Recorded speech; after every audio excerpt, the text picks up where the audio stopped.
Baik, bismillahirrahmanirrahim. Assalamualaikum warahmatullahi wabarakatuh.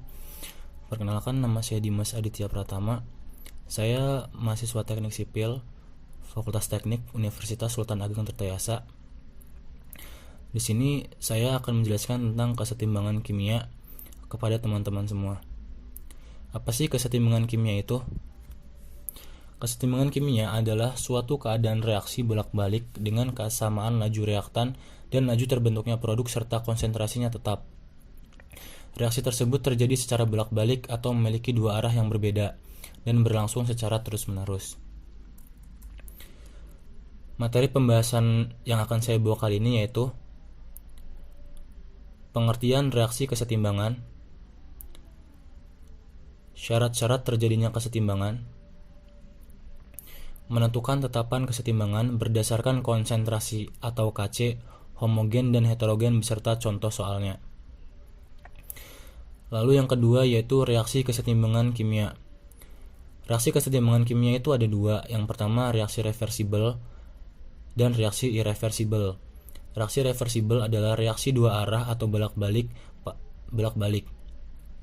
Pada reaksi ini, hasil reaksi dapat kembali membentuk reaktan. Lalu reaksi reversibel adalah reaksi satu arah atau tidak dapat dibalik, dan pada reaksi ini hasil reaksi tidak dapat kembali membentuk reaktan.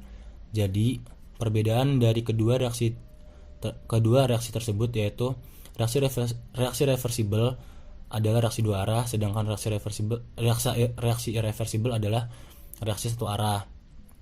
Dan reaksi reversibel menghasilkan atau bisa membentuk kembali reaktan, sedangkan reaksi reversibel tidak bisa. Yang selanjutnya, pada reaksi reversibel yang terjadi pada setiap sistem tertutup, tidak ada perpindahan materi. Kesetimbangan akan tercapai jika laju reaksi ke arah kanan sama dengan laju reaksi ke arah kiri. Pada kondisi tersebut, tidak ada perubahan yang teramat secara mikroskopis. Konsentrasi reaktan seolah-olah tidak berubah atau tetap. Namun secara mikroskopis, reaksi terus berlangsung bolak-balik. Kesetimbangan seperti ini disebut kesetimbangan dinamis, yaitu proses reaksi bolak-balik yang lajunya sama untuk kedua arah. Lalu ada syarat-syarat terjadinya kesetimbangan. Syarat-syaratnya itu ada tiga. Yang pertama, reaksi bolak-balik. Yang kedua, bersifat dinamis. Yang ketiga, dilakukan dalam sistem yang tertutup. Lalu apa sih reaksi bolak-balik itu? Reaksi bolak-balik adalah suatu reaksi yang bisa dikatakan sebagai suatu reaksi yang seimbang dan akan mencapai berbagai taraf-taraf kesetimbangan jika suatu reaksi baliknya bisa dengan mudah terjadi secara bersamaan. Lalu bersifat dinamis. Suatu reaksi kesetimbangan merupakan suatu aspek yang tidak bersifat statis, melainkan memiliki sifat yang dinamis, yang artinya bahwa secara mikroskopik reaksi berlangsung secara terus-menerus dalam dua arah dan akan hadir dalam laju yang sama. Lalu dilakukan dalam suatu sistem yang tertutup. Kesetimbangan kimia hanya dapat berlangsung di dalam sebuah sistem yang tertutup. Sistem yang tertutup ini ialah suatu sistem reaksi kimia di mana berbagai zat-zat yang memiliki suatu reaksi atau zat-zat hasil reaksi tidak ada yang akan meninggalkan suatu sistem. Lalu ada tetapan kesetimbangan yang memiliki definisi, yaitu konstanta kesetimbangan dari suatu reaksi kimia adalah nilai dari hasil bagi reaksinya pada kesetimbangan kimia, suatu keadaan yang didekati oleh sistem kimia dinamis setelah waktu yang cukup telah berlalu di mana komposisinya tidak memiliki kecenderungan terukur terhadap perubahan lebih lanjut. Lalu ada definisi lain dari Goldberg dan Wedge, yaitu hukum aksi massa yang mendefinisikan pada suhu tertentu kesetimbangan suatu reaksi kimia berlaku perbandingan hasil kali antara konsentrasi produk dan reaktan dipangkatkan koefisien reaksi masing-masing akan memberikan harga yang konstan. Nah, tetapan kesetimbangan berdasarkan konsentrasi KC. Tetapan kesetimbangan berdasarkan konsentrasi itu ada dua. Yang pertama kesetimbangan homogen, yang pertama maksud saya yaitu kesetimbangan homogen, dan yang kedua adalah kesetimbangan heterogen. Apa sih kesetimbangan homogen itu? yaitu reaksi kesetimbangan yang memiliki fase yang sama antara produk dan reaktan. Produk dan reaktannya dapat dalam fase gas atau larutan. Yang dimaksud memiliki fase yang sama antara produk dan reaktan itu yaitu ini. Ini produknya dan ini reaktannya. Yang sebelah kiri itu produknya, yang sebelah kanan itu reaktannya. Dikatakan sama karena dalam bentuk gas. Semuanya sama dalam bentuk gas. Dia memiliki rumus Kc. Kc sama dengan C pangkat R. C itu konsentrasi dan R itu koefisien. Yang ini adalah C itu sebagai konsentrasi dan R itu sebagai koefisien. Jadi konsentrasi pangkat koefisien, seperti itu. Lalu contoh dari kesetimbangan homogen itu ada dua, yaitu kesetimbangan dalam bentuk gas. Yang contohnya seperti N2 dalam bentuk gas ditambah 3H2 dalam bentuk gas menjadi 2NH3 dalam bentuk gas.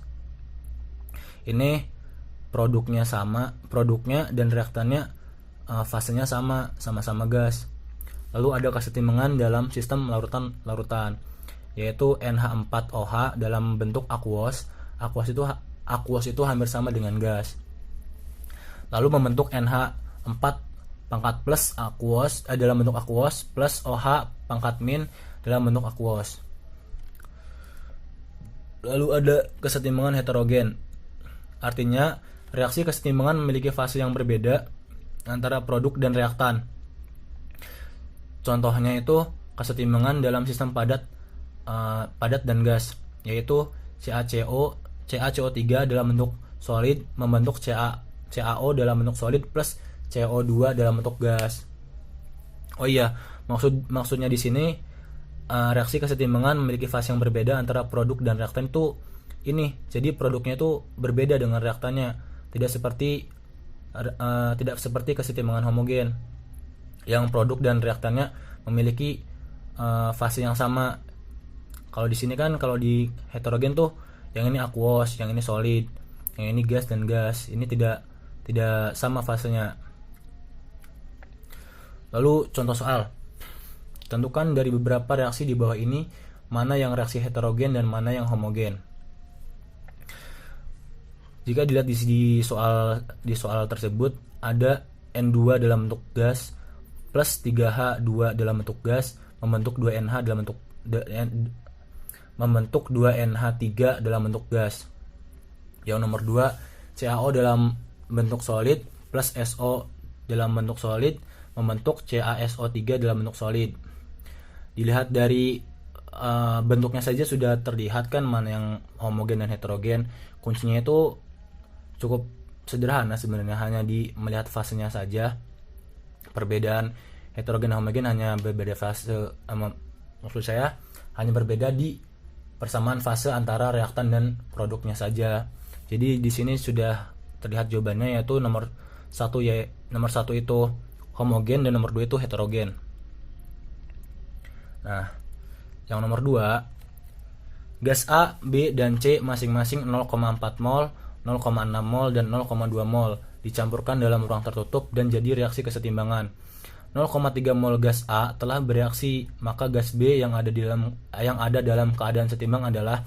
Jadi di sini kita mencari kesetimbangan gas B mencari kesetimbangan gas B setelah gas A bereaksi. Jawabannya yaitu 0,5 mol. Kenapa 0,5 mol? Sudah diketahui bahwa A itu 0,4 mol, B 0,6 mol, C 0,2 mol. R-nya sudah diketahui yaitu 0,3 mol. Yang di sini dikurangin 0,4 mol dikurangin minus 0,3 mol yaitu 0,1. Dan di sini 0,6 mol dikurangin minus 0,1 mol yaitu 0,5 mol. Jadi sudah ketahuan B-nya itu 0,5 mol. Jadi jawabannya 0,5 mol. Ya, mungkin cukup sekian penjelasan dan penyampaian materi dari saya.